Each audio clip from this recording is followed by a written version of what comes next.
We start.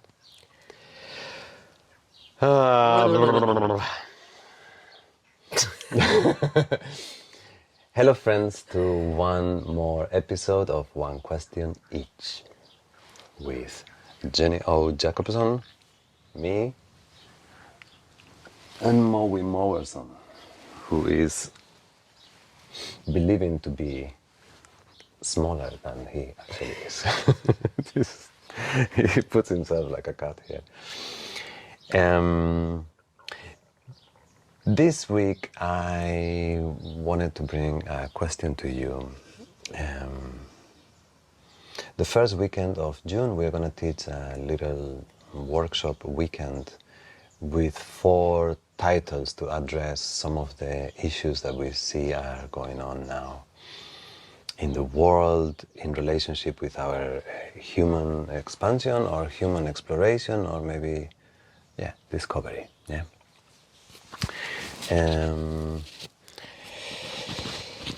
So I'll dive into it, yes? The first question or the first session was the observation of the original sin or the Buddha nature. I think that's how we phrase it, yeah?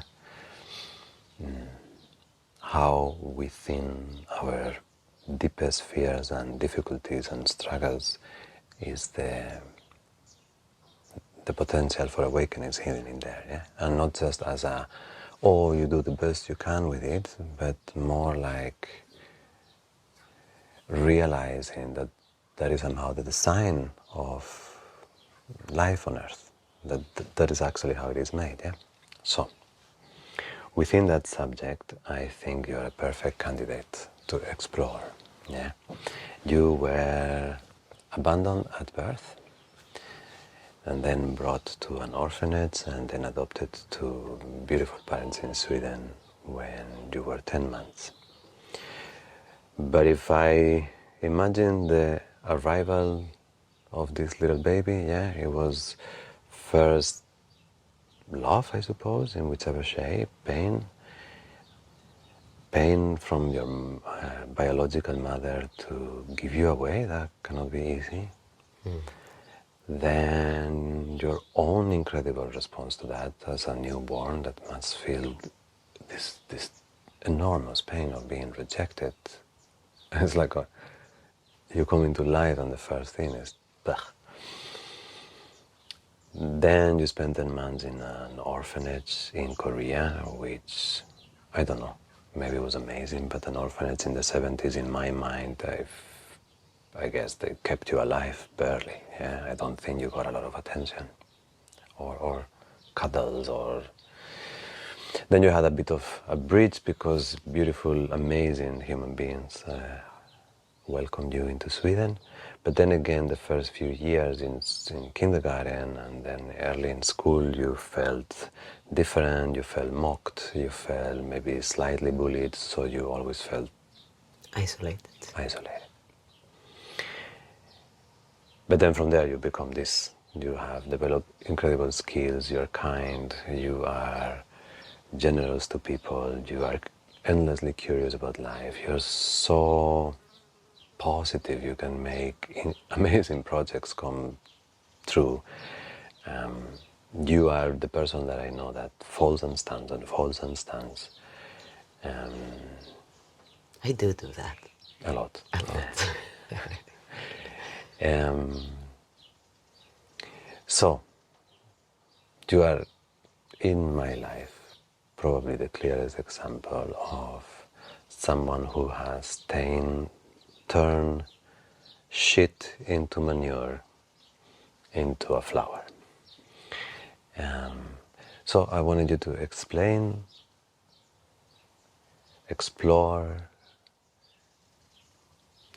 and also if that is just bad luck turned into good luck, or if somehow do you feel that the actual design of how life is on earth for us consciously evolving beings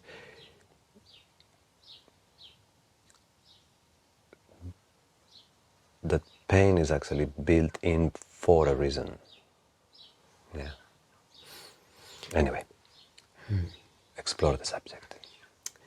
So yes, I am a big promoter of pain, and that sounds really, really, really weird. But in my lifetime, I have discovered that it is the highest of teachers, because it is one that really makes you look, one that really makes you respond, because it is inevitable in its teaching. There is nobody that can look away from pain. And now the problem is that we have grown into a society where comfort and lack of difficulties has been construed as as happiness, as the way it should be. And even I would say in the spiritual circles, there's been this, yeah, we have to be happy, we have to be content, equanimous. But I feel like pain is in that wording maybe, or maybe it's the misunderstanding from us spiritualists, at least in the beginning, that that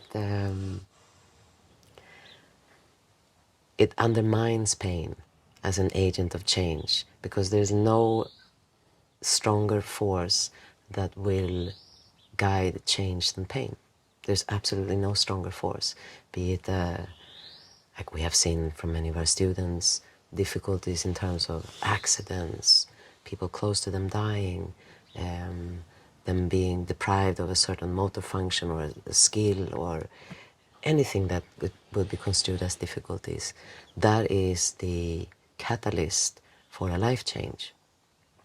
Now, once again, because we are being sold into our world culture as it is today, that when pain comes along, we should just erase it, try to not have it, and or put a little sugar coating on top, or like our friend Gwenka says, put a smiley on top of the empty gas tank.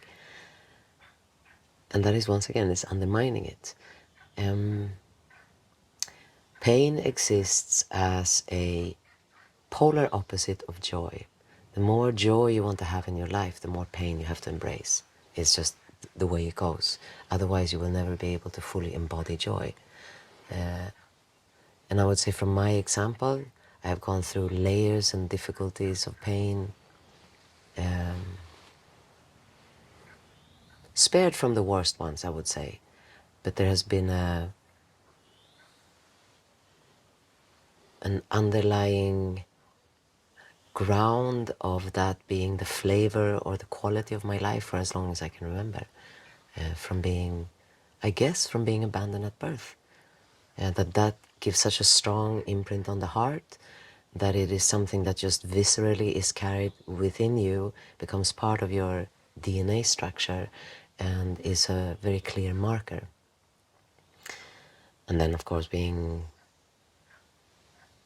wouldn't say bullied, but shunned as a child, not having any friends, and attributing that to me being so different, growing up in a very predominantly white, blonde society, looking like this. Of course, you feel like you're just wrong. You're just wrong wherever you go, you're just Where wrong. did you find friendship then? I found friendship in my parents. My parents were my best friends, and I found friendship in books. I taught myself how to read when I was like 3, 4, super early. And then I used the ability to look a little deeper inside the human experience through reading about it. Because when you read a book, they so kindly explain why this character is taking this choice based upon the psychological triggers that brings them there. So I started understanding humanity through just reading good old fiction books. And those were my friends. And then that I would say that they kind of gave me a channel or a guide of how to approach other people, because when I came to school, I had no idea. I'd never had friends except my parents that just loved the shit out of me, thank God. So I would use this kind of manuals that I would find in these teenage books, in children books, and later on in adult fiction, as a way to respond to other people. And yeah, those were my teachers, those were my friends. Do you think... But going back to the subject, so I think when you look at your pain and you feel like it is wrong in any way, then you're missing out on something that is potentially life-changing. And when you look at your pain and you're seeing that it's so potent in you that you just want it to transform and change, and you take whatever means are there for you to transform and change it, you're once again negating the fact that if you cannot inhabit it with full awareness and full strength of being, then you will never be able to actually fully embrace and feel joy.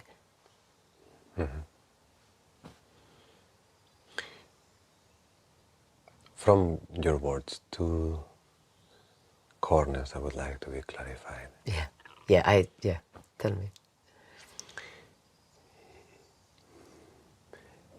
Are we, you said you're a bit, the first sentence was I'm a big defender of pain, or something like that, yeah. I know what you mean, but is there an unconscious drive when someone comes into life with your psychological composition to actually seek pain? Not just to honor it as sacred when it comes, but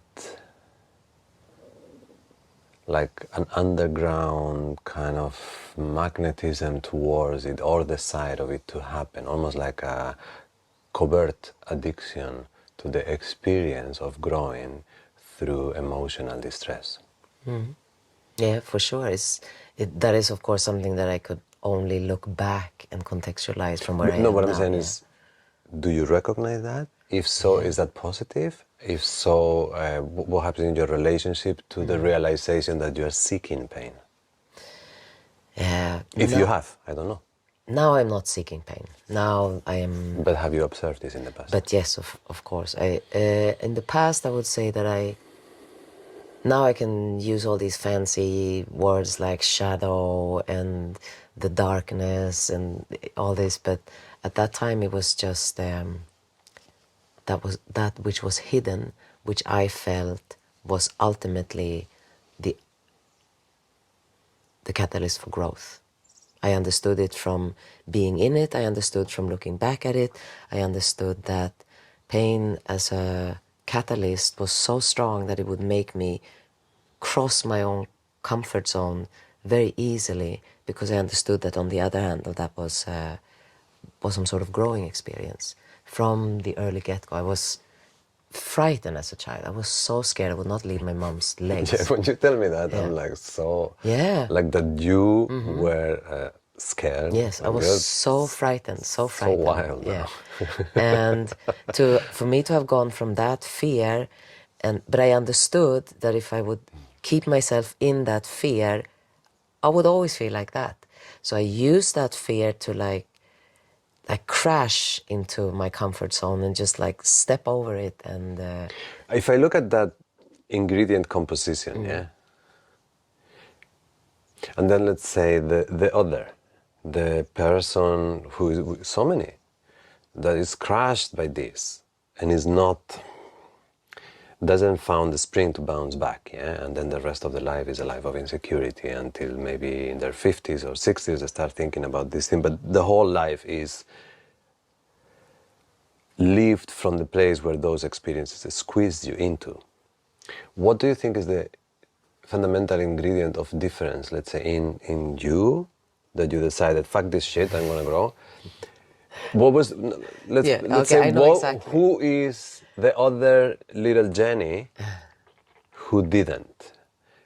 What was the difference between Okay, them two? so Or, the okay. big difference is, right, so this is, I would say, the magic of growing up looking different, the magic of growing up feeling wrong, the Yeah, magic but of there must be some no. adopted kids that feel like their whole life was insecurity and that they felt always alien and they never got to do the flip. Yeah. So my question is, in the flip, maybe the suffering is the fuel, but what is the ignition?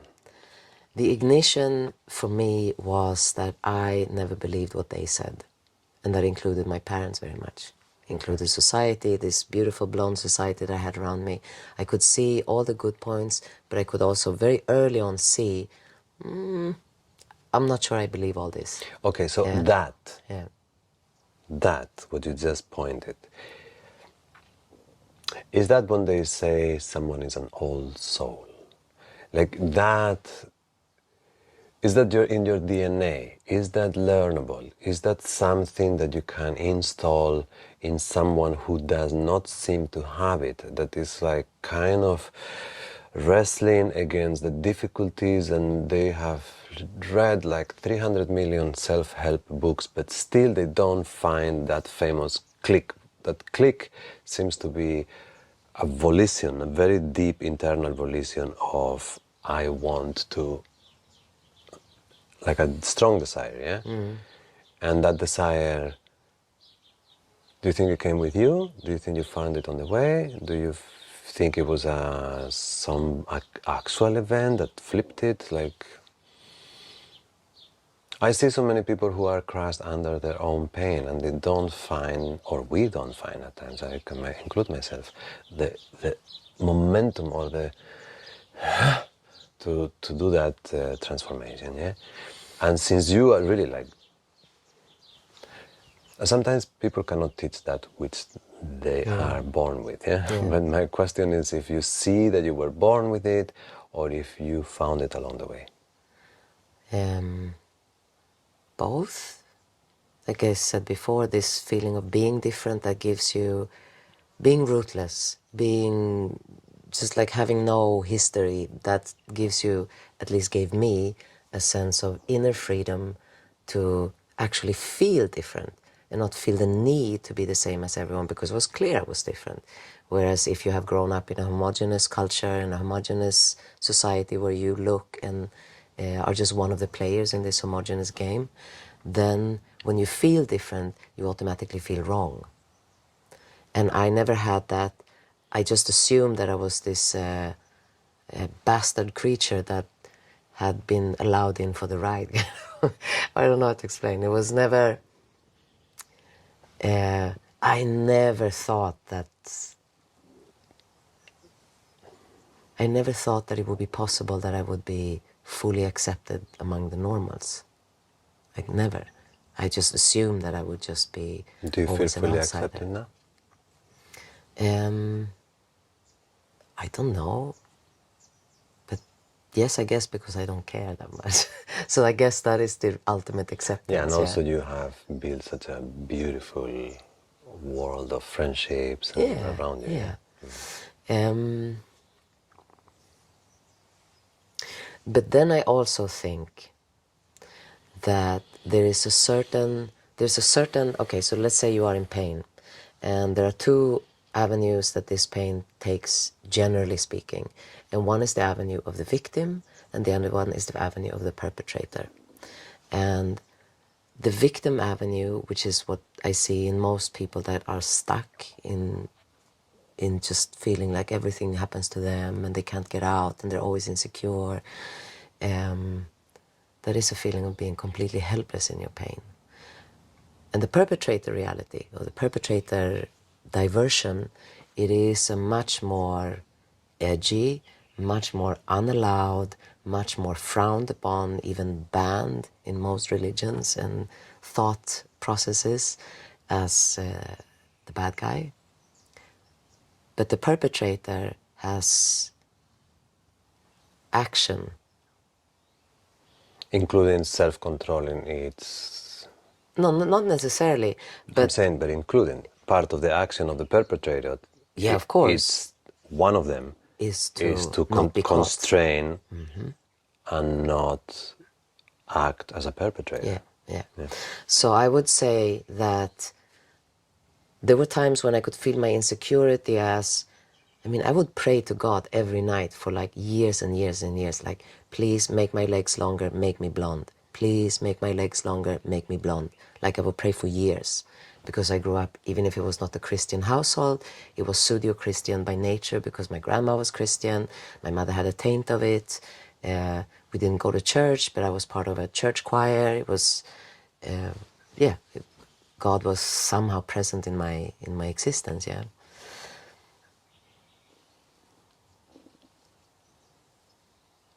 But then I could also feel this strength of what I would, in that time, I suppose, refer to as the devil in me, and I would give it free reins because I felt that there I was more compelled to um, do shit. And to do shit was, maybe it didn't always have the, say, the best outcome when you do shit from the perpetrator's brain. But at least it wasn't this latent like, oh, poor me, because that space, how can you ever feel empowered? How can you ever feel like you have any sort of agency in your own existence from that place? You just can't. So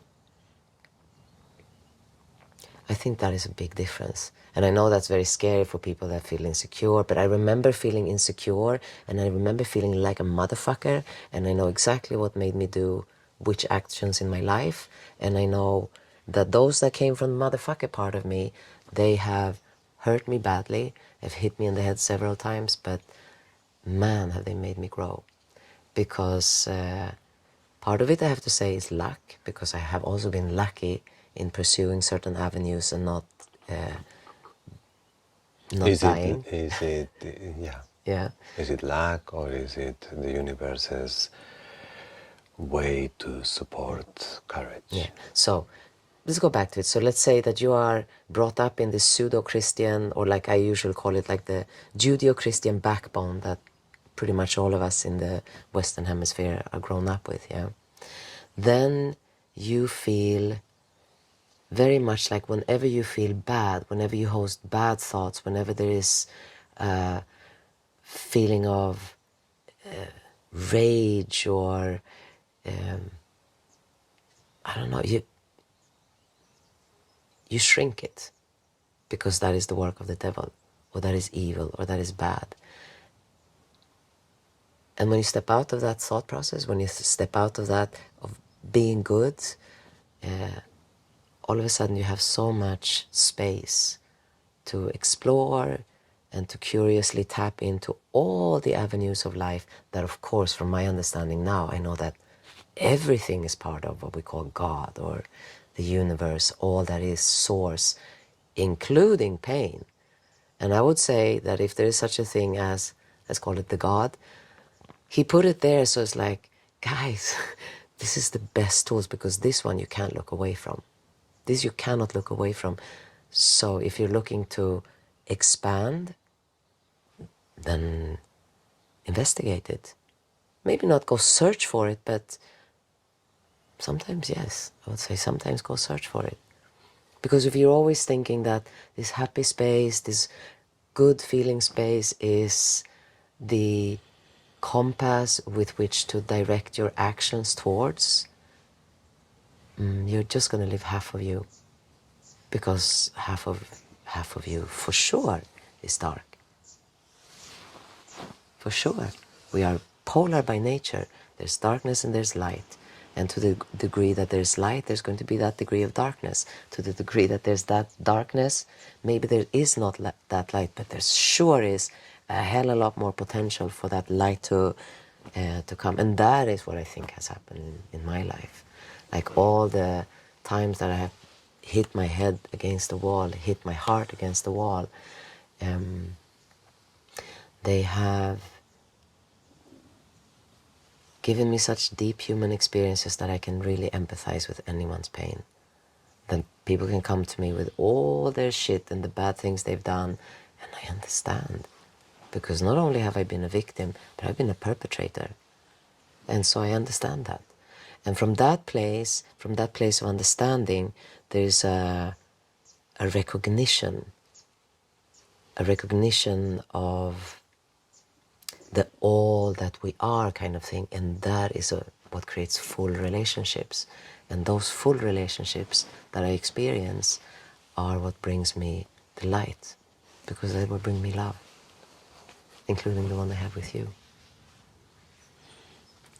So if I would put you in the talk show and I give you the 1 minute mark. Original sin or Buddha nature?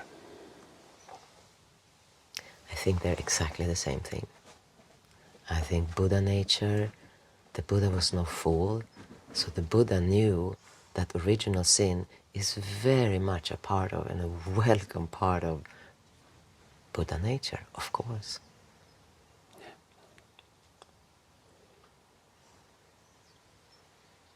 Is there a way?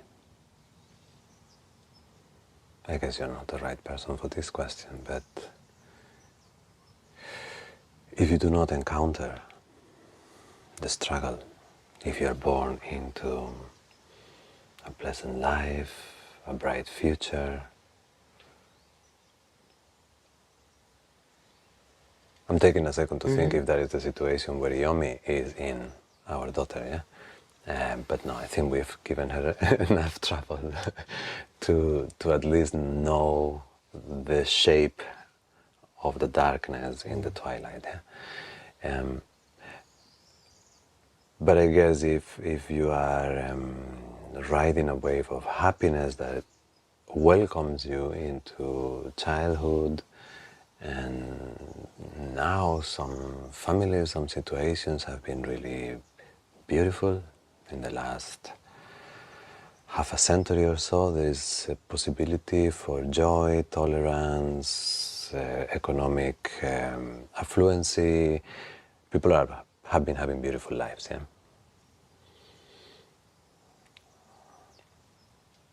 With not much pain.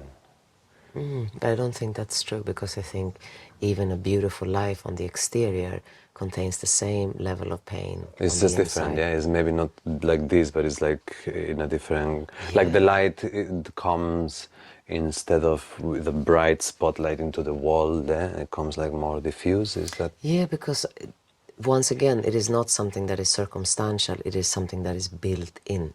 It is built in, so it will find expression. Sometimes that expression is something that is one of the most painful things that I think many people encounter, which is boredom, which is lethargy. Yeah, and I think that's what I And that meant. is very, very painful. It may not be like sticky painful, but I remember that feeling very, very well. Of like, and not just boredom, but this feeling of having no agency to do anything about it, because you feel you're not skillful in this, you don't have the courage to go there, so you're like stuck in your own, you're stuck in your own patterns in such a way that that is what creates this boredom. That's so painful. But I think where I wanted to go with this conversation is finally come up to the surface. I think you just expressed it now. I think the pain is not out. The pain is built in. The pain is built in. And if you were to come without built-in pain, you would not incarnate in a human container. Exactly. Look, So when because that is something that I am feeling. It's not that I am reading, but it's something that I'm feeling after enough turns to the cycle, to the wheel of Dhamma, yeah? Or the wheel of my own karma. The pain is not out. The pain always in. and it's not even in the form of a resistance to what is, which is the classical acceptance of pain from a Buddhist perspective. Like you do not allow things to be, yeah, and you just like see the flow, and you go like against the flow, and that creates friction, and that creates friction, and that creates pain. But it almost feels like a step beyond that, yeah, that there is this. Yeah, intrinsic pain. It's intrinsic. It's intrinsic. And I understand that the traditional distinguish or the differentiation line is between pain and suffering. Yeah, and you are being told, or we are taught, pain is inevitable, suffering is optional, because suffering depends on your reaction to pain. Yeah, but the truth is that there will always be a time in your life where you do not have the emotional and psychological skills to not develop a reaction to pain. Like, that is not going to be possible. Whether you use your life to devote yourself to meditation and learn non-reactive responses to pain, then maybe eventually. But you are condemned not only to pain, but to suffering. condemned. You are gifted.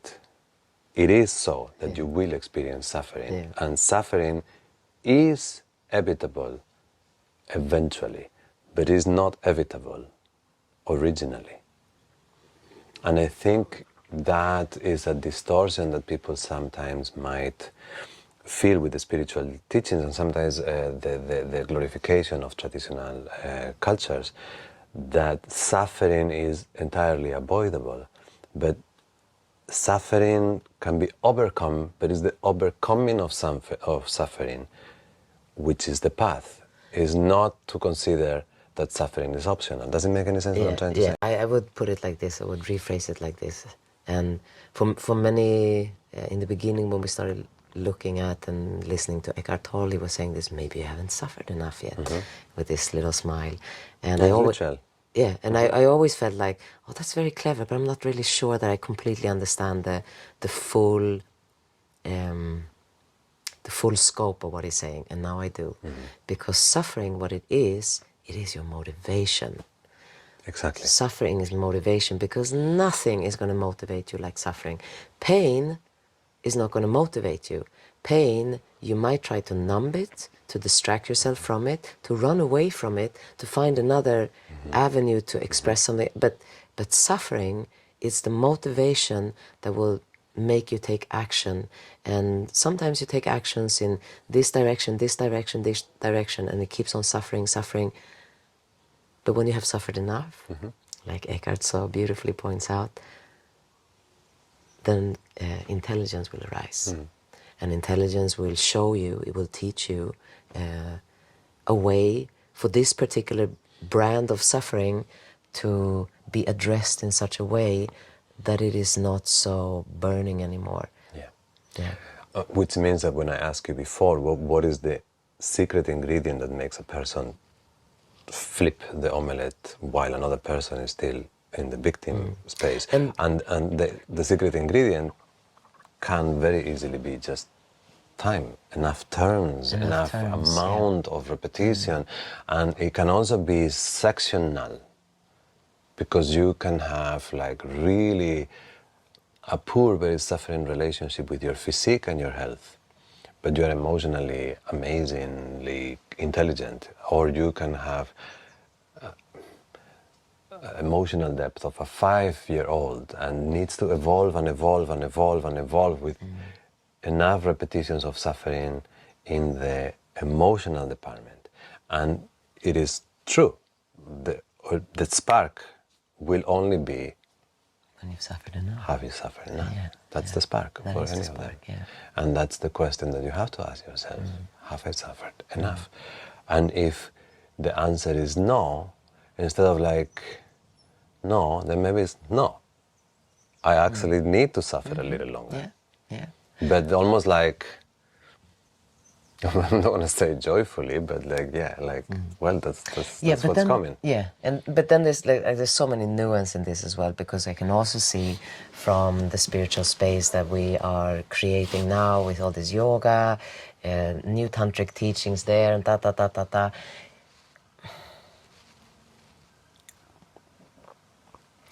it can become a little, I've suffered enough now. Now I'm just going to enjoy.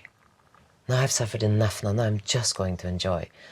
And that is once again not valuing the shit, not valuing the pain, not valuing suffering, because you're still looking for a way out. And there's still that space. And I think that is maybe a little misunderstanding that came when the Eastern traditions were translated into the Western traditions, when the Buddhist teaching was... Well, you gotta look at the energy behind. Even in the little mockery that you did, the energy behind that is not one of friendliness, is one of superiority, is one of... No, it's one of victimism once again. You're a victim. But the victim is superior. In her expression or his expression of his victimism, I am better because look what they did to me. Yeah. You know, like, Yeah. I think that is falsehood of the victim that feels worse, but within the worseness, I'm not saying in the suffering part, but in the post-digestion, yeah, when it has become part of your personality structure. Because Often you will carry... The other day I saw a speaker in an interview and they were talking about trauma. And he was the first person that I heard that he said, I'm not sure I like to use that word very much because I know what people mean, and yes, we carry a lot of trauma, but to repeat the word and it reinforces the perception that it happened to you, that you didn't choose it, that you were a victim again. So yeah, I understand that. Yeah. And I also feel like when you look, okay, let's take this to divergent paths again from pain, which is the victim will always feel like something is being done to them, and the perpetrator will look very clearly and closely at what they're doing. Yes. Yeah. And that is, once again, is a big, big difference, because the victim Is the driver and is the person in the road that is going to be run over by. Yes, exactly. And oh God, I have been that victim many, many times. I have been feeling sorry for myself, self-pity, like I don't know how many times. No, but I've also sometimes you are the victim. Yeah, Like yeah, yeah. sometimes you are powerless and someone is abusing you, and in that moment you Absolutely. are the victim. Absolutely. It's But if more a you matter have... of how long do you voluntarily stay in that state. Yes, and also at some point you have to look at your input, because in any situation it is never one-sided. It is never one way. It is never one way. That is simply not possible, because polarity is such and relationship is such. It is always a clash. There's always a meeting. There's always a merger, but it's always... That is how this universe is choosing to express and expand and know itself, through those different polarities. So yes, you might be a victim of this and that and the other, but you always have something in there. There is always a part of you that is in there, that is not maybe the instrumental part for your suffering, but it is some part. It is some part. And the mind of the victim will never let themselves be seen as having anything to do with it. It will always be, you're at the receiving end of something. You're at the receiving end of something.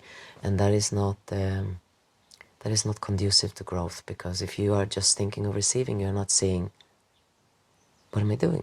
What am I saying? What am I feeling? What am I? And that is the one thing that leads to growth. That is the one thing when you can look at yourself and see all the nasty shit that you've got going on, but really feel it clearly. That's a high recognition of the all that isness that includes the biggest amount of assholeness and the biggest amount of godliness in one container, which is the human being, for sure. And that is not for me, for you, for the spiritual. Is it all humans? All humans have the same thing. All of us. Muito bom. Should I ask you that? Did you feel like there was anything else that you want to express around the subject? No, I was going to see if I could find a question in return that would have some sort of link to this, what we've been talking about.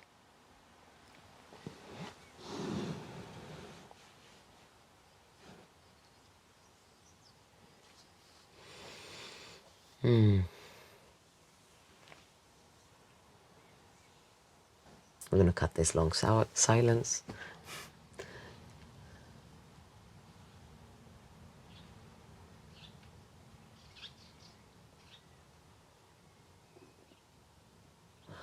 Okay, so let me revert it back to you, because I know that your way of addressing the pain of feeling different in your childhood was handled very differently than mine. And part of it is cultural. Yeah, I grew up in Sweden where we silence our problems, and you grew up in Spain where you overvoice your problems. But Literally over voice by yeah, speaking over. Yeah. yeah. How would you say that the same question you kind of asked me, how would you say that your pain and the way that it was expressed has led you to this kind of chill dude that is sitting in front of me? Kind of still chill dude that is sitting in front of me. Because when I got to know you, and I got to know your country and your culture and your circumstances, of course you come from the complete polar opposite of me, where every day is an explosion. So your experience of early pain is very different from mine, but maybe it is more immediate. Maybe it taught you more immediately. But you are referring to the nature of the suffering print, because it's very different. You are a particular breed of pain, okay, like an orphan, like the whole story is very, is not unique, unfortunately, but is very specific. Or you're talking about the Swedish-Spanish difference? No, more the... Because you very often told me, it's like, sometimes it's so weird. I have suffered so much and I can't point my fingers on exactly why it is so much. Yeah, I think that would be what I was trying to ask you before. Or not even. No, my childhood was both very happy and very unhappy. But that which made it unhappy was very normal. I think that's the difference. What made your life unhappy was to be completely different and all the extremes of being abandoned and all that, yeah? What made my childhood unhappy was a relationship to my environment, my parents, my people around, yeah? What it was a very sharp, deep and clear denial of what human nature really is, but completely natural in society. I think the clearest that you could relate is the oppression that women suffered during, I mean, I guess forever, yeah? But like if I think my mom, yeah? Like that would be a suffering that I could relate mine to. Maybe that's why in some ways I have become quite a feminist or feminine, yeah? Because is this like your whole life is fucked entirely at the deep psychological level by the establishment and the current culture. Like to tell a woman that she cannot enjoy her sexuality, to tell a woman that she has to hide who she is most of the time, to tell a woman that the man is the boss and that she has to obey her husband and all those kinds of things, yeah? But then it's normal. It's not like someone is coming and burning you in the square. It's like it has become part of the culture, yeah? So I think that creates a suffering that on the one hand is shared because there's more people like you. On the other hand, if you are one that is inside start to feeling like fuck this shit, you're not very well, then you end up in this place that you described before, because it's not just that which maintains those rules fights you back, but often those under the oppression that are not finding the courage to respond also resent you, because you remind them of a freedom that they are not allowing themselves to feel, yeah? Yeah. And you're demonstrating a courage that when they look at themselves, they feel they're lacking. So they, Yeah. So it's funny because it's even more lonely. And I'm not no, more lonely, I cannot compare. Yeah, what you have described feels very lonely. But this feels weird lonely. It felt weird lonely. It felt like the kind of lonely that makes you feel like you're an alien. Not an immigrant, but an alien. Like you do not belong at all. Like, yeah, it's weird. I remember feeling like a child looking around, and I was this. I had this weird feeling. Like I guess it's like the what was this movie with Jim Carrey that he's in a The Truman Show. The Truman Show, yeah. Like I would feel like sometimes I would like, is this for real? Like people are like this for real. Like I felt so different inside, and I felt like I guess a seed of all the things that I have later discovered in life about. I don't know, a seed of Buddhism, a seed of humanism, a seed of libertarianism. Yeah, like a seed of the Hermetic theory, the perennial teachings, has always been quite obvious to me. Not a full-blown acknowledgement, but a seed, yeah, even as a child. Of impermanence, of the necessity for kindness, of the necessity to know who you are, all these kinds of things. Trying to look at the other angle with someone rather than full-blown conflict. All that was like, yeah, that's kind of like what should be, yeah. But then no one around. Was I mean, prescribing to the same yeah, I can idea. pinpoint with one hand, like the individuals that I met through my first 20 years that I felt like, and I remember my math teacher, and I remember like you know, like my technical drawing teacher in high school. He was very clever. A couple of friends that we would sit and we would discuss philosophy ideas, but even the kids, you know, they were formed so early, and so early the trials and tribulations of conquering your space in the circumstantial world and getting a job and all those things became so important. So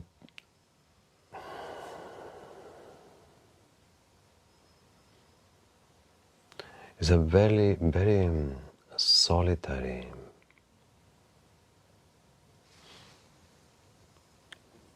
transportation of pain inside yourself. And I think what made me flip, maybe now I'm just putting words to it as I think about it, was to take it seriously. Take what seriously? The pain. Yeah. Yes, that makes sense. That makes perfect sense. Yeah, like I would go Yeah. with my friends out, and they would go out every weekend, and I would go maybe once a month or once every 2 months, and I would do the same. Like I was the same. Yeah, I would get drunk, have fun. I would watch television. Like I had all the numbings. I would smoke weed. I would have all the numbing tools that everybody else had. But I never thought that pain was not important. Like I didn't know what the fuck I wanted to do with my life. I didn't know what the fuck I meant in the world. What was my purpose? I didn't know why people were the way they were. But I never thought that all those questions and all that dissatisfaction was kind of like cosmetic. It was fundamental. And maybe it was my own way of understanding what we just said before, yeah? But I think taking it seriously and committing to it and developing a relationship to it, and when everybody later on in my early mid-20s, where everybody else was kind of settling for lives, and I knew them, and I knew they didn't know they wanted that life, but they were settling because you gotta settle, and that's the age, you're supposed to. It's the time, yeah. And I didn't. And then that makes you feel even more lonely. So then you're fucked. Then you're like, if Because then you stepped out of the train. You stepped out. Yeah. Once you step out, like And then later, when I see all these people in their mid-40s or mid-30s or mid-50s or whatever, yeah, any other time in life, when they have gotten through that and then they end up with their midlife crisis and they burn out and they go through a depression, or everything changes when they wake up and they don't recognize the person they are living with.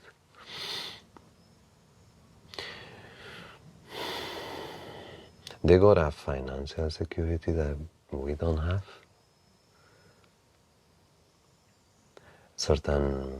At a certain practical level, they have created an infrastructure that now in the third or second part of their life can use to explore themselves. And in that, sometimes it makes me a little jealous, yeah? But for the most part, I feel like, fuck, I was lucky to do this when I was young. Fuck, I would not want to... Wherever you are in life, I would not want to wait 1 minute before you flip that omelette. Like, I don't care. I don't care how much I have to lose. I don't care what it does to my life to live 1 minute of your life without the full inclusion of your pain in your story as a proactive creator of the strategy to contextualize it, understand it, transcend it, explore it. That's what makes life beautiful, to do that. Because around the investigation of that question is the most amazing experiences, relationships, and moments of truth are born. Yeah. So, very much so, our original sin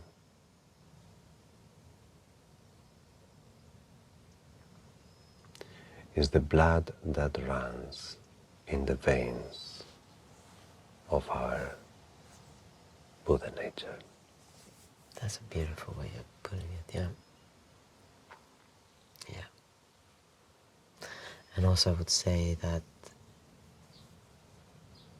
I don't remember who it was, but it was somewhere early on when we were reading all these spiritual texts, and they were talking about the actual meaning of the word sin, and it was to miss the mark, to have missed the mark. Oh, now you make me think. I wonder, in Spanish, sin is without. Yeah. I wonder if it has the same Because we have been, root. like, it's also very interesting when you start talking about words and what they mean to you, because they have such a strong context. Like sin for someone who's a deeply devoted Christian has one kind of tone, and sin for somebody, like, but it's still very much like a big no-no. And if you take it as like, no, you're just missing the mark. You're missing the mark. That is a little bit more like allowing for you to actually, okay, let's go search for it. And within that context, that is where your Buddha nature comes through. Because the Buddha nature is relentless in pursuit of the understanding and the bridging of all that is and this human experience. But we shall have a lot of fun in this weekend. And I'm very excited to teach it with you. First of all, because we don't get to teach together that often because of our schedules, and also because this is a little bit of a different type of workshop. And you have designed it in such a way, I'm like floored by your design. I think it's beautiful, the layout. But we take it more from the actual topics instead of the practices. And I am so excited, and I'm so intrigued of how this will appear. Yeah. The yoga practices are only keys to get into rooms. And I think now that we have all opened and explored enough rooms, because the yoga age of the average practitioner now is different than 30 years ago. Consciousness has expanded in the planet, and those who are practicing are,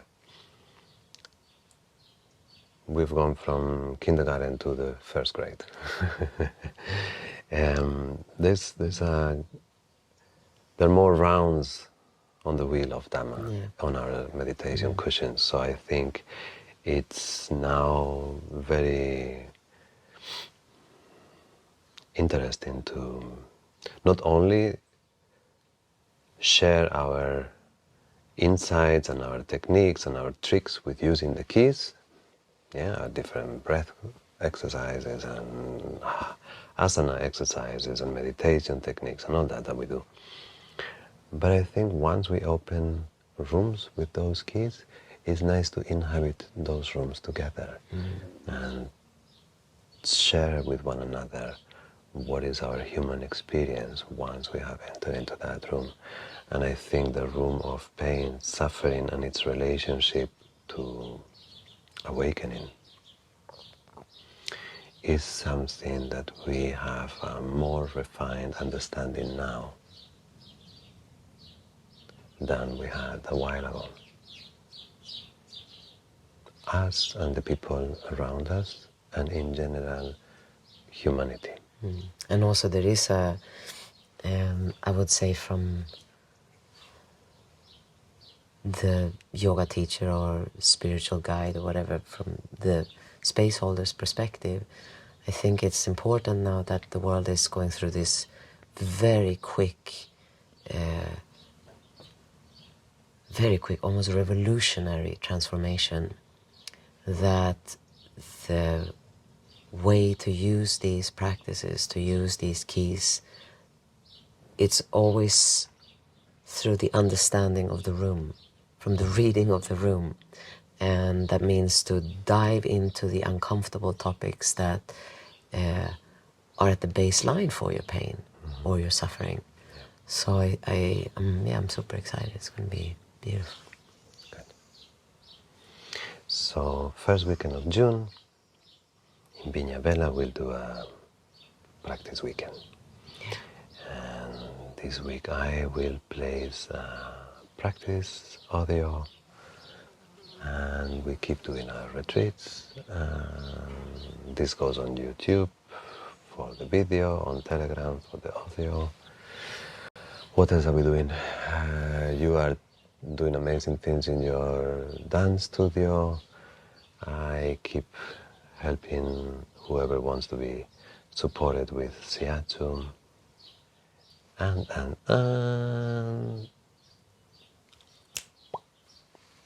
see you next week.